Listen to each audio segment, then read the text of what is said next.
आज कार्यक्रम का क्या उद्देश्य है?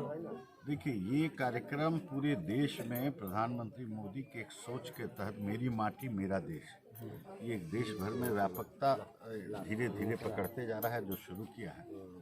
क्योंकि देखिए, देश की आज़ादी जो है वो कोई 5 या 20 आदमी के द्वारा नहीं बनती, लाखों करोड़ों लोग का बलिदान। और ऐसे कई लोग हैं कि जिनकी न चर्चा हुई आज तक, न जिनका कहीं जिक्र हुआ। और खाली वही नहीं, जो 47 की आज़ादी थी उसमें जो योगदानकारी थे, और उसके बाद भी जो 71 हुआ, 65 हुआ, चीन से लड़ाई हुई, गलवान हुआ, या आतंकियों से लड़ाई होते रही जो बॉर्डर पे, ऐसे लाखों लोग जो है अपना बलिदान दिए। इन सबको शहीद मानते हुए गांव-गांव हम जा रहे हैं और वहां से उनकी उस भूमि की मिट्टी जमा करके एक इस गांव में एक पौधा का भी रोपण होगा। और यहाँ से मिट्टी से जो पौधा लेके हर गांव से पंचायत से फिर ब्लॉक होते हुए फिर जिला, फिर प्रदेश के मुख्यालय में, और वहाँ से लाखों कार्यकर्ता फिर सब लेके दिल्ली जाएंगे।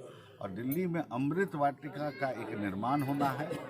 देश के हर जगह की मिट्टी और पौधा उस अमृत वाटिका में रहेगा, ताकि हमारे आने वाला भविष्य जो नौजवान जो इन बलिदानियों के बारे में कुछ नहीं जानता है, वो प्रेरणा लेके, और भारत जो अमृत काल में प्रवेश किया, जिसका एक आंशिक उदाहरण जो है आप 2 दिन पहले देखे कि चंद्रयान के माध्यम से, तो जो ध्येय और चेष्टा है कि भारत को हमको जो है विश्वगुरु बनाना है, ये आज का नौजवान ये प्रेरणा ले।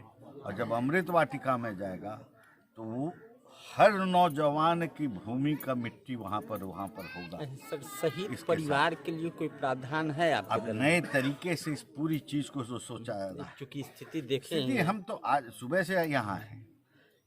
इस परिवार को तो कोई जान भी नहीं रहा था। इसी प्रकार से हम पहला स्थान पे गए तो बहेरा में वहाँ सहदेव शाह जी थे, उनका भी है सो इसी तरह से योगदान करता है। लेकिन अब जब ये कार्यक्रम आरंभ हुआ है तो बिहार सरकार भी जो है इनको याद करना शुरू की।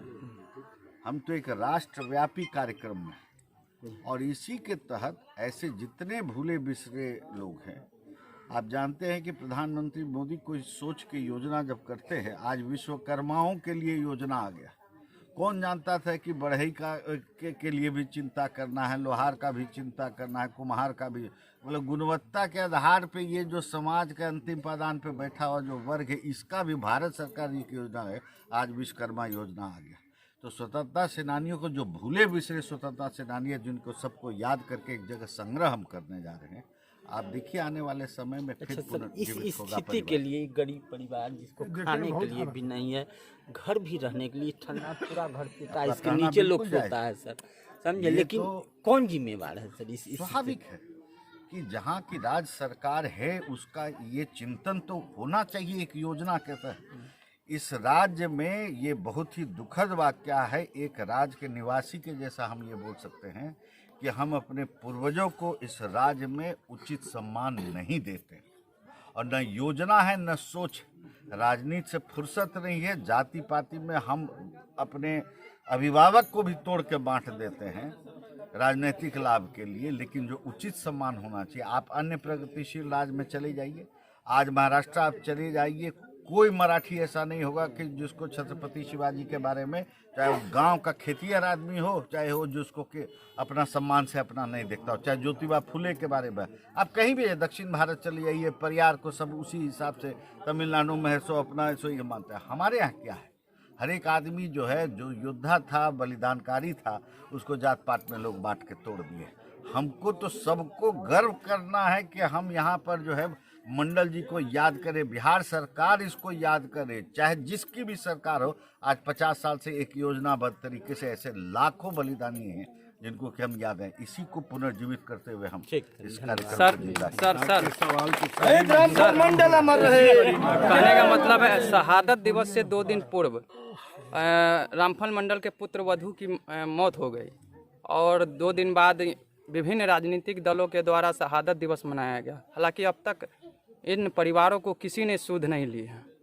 मुझे ये बात का विषय का जानकारी नहीं थी। आपके माध्यम से अभी पहली बार मुझे जानकारी मिली है और इसका हम संज्ञान लेके अभी कार्यकर्ता लोग से और जो उचित पहल करना है हमको निश्चित अब रूप तक से आर्थिक करेंगे। सहयोग भी नहीं किया गया है दबा सर किसी दबा हालांकि सत्ता दल का यहाँ दबा के शहादत दिवस महिला माने सही गरीबी- से इलाज नहीं, गरीबी के कारण इलाज नहीं हो पाया। टीबी पेशेंट थी, उसका सही से इलाज नहीं हो पाया। तो टीबी का तो सरकारी दवा फ्री में मिलता है, उसका भी इलाज नहीं किसी ने सूद नहीं लिया है सर तो दुर्भाग्यपूर्ण है। को मरने की जानकारी ये तो आप जब टीबी का कारण है और उसका दवा न मिलना कारण है तो ये एक लाइन में अगर बोलिएगा तो जो पूरी दशा बिहार की है इसी को दर्शाता है, जिसका कि राष्ट्रव्यापी कार्यक्रम चल रहा है मुफ्त दवा का। डॉट्स कार्यक्रम ही इसी पर है, जानकारी के अभाव में लेकिन अब इससे बड़ा दुर्भाग्य क्या हो सकता है हम बिहार वासियों के लिए। हॉस्पिटल में इसका मुफ्त